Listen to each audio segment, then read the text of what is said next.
What is up, everybody? It's your good friend Lukie, and I have a pink Karsten in my hand. I think I said it right. And today we're going to talk about the golf courses in Benicia, though there are no golf courses in Benicia, Vallejo, and American Canyon to best help your golfing needs and maybe shine light on a golf course that you hadn't heard about, didn't know, or were intimidated to go to for whatever reason, because I've definitely been in those shoes where I didn't feel comfortable going to a golf course. So let's go out there. You know I'm Lukie. Let's go hit the links. So when I think of this area, one golf course stands above the rest, at least in my mind, and that's Chardonnay. Once again, it's another course like Bodega Bay where when I was getting my confidence back in golf, this is a course I came to and it blew my mind. There's a few elements to this golf course that I really like, one of which being there's 6 par 3s, 6 par 4s, and 6 par 5s. It's just unique in that nature that there's so many different types of holes.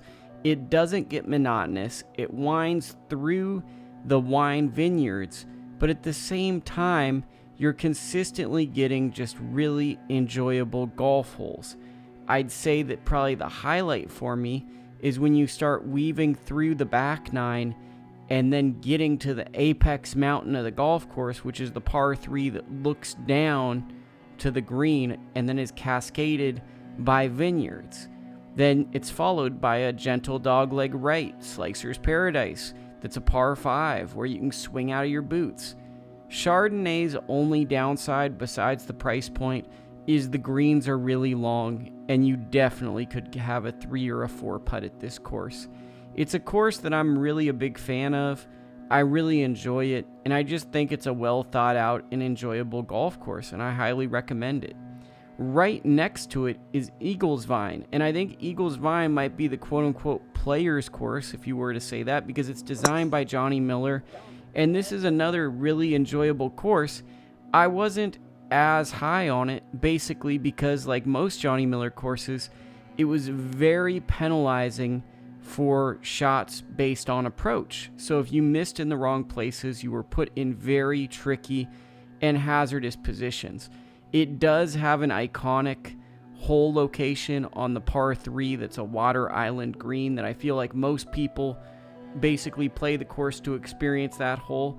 And it has some spectacular holes, including the first 2 holes I think are above average golf holes. My issue with this course is at times it's just too penalizing, and that is a theme of Johnny Miller golf courses. So I'm not as drawn to this golf course unless my friends want to play it, because this is a course that could realistically merit a really big number on my scorecard and maybe take some of the fun out of the game of golf for me. A course that I really enjoy, though it's an interesting look at the world as a whole, is Hiddenbrooke Golf Club in Vallejo, California. Now, Vallejo, California is home to a lot of rappers. A lot of national rappers have come from Vallejo, but they also tried to lure tour events with Hiddenbrooke. They had an LPGA event here back a long time ago. And this was a course designed by Arnold Palmer. I believe it was originally private and then it was turned public.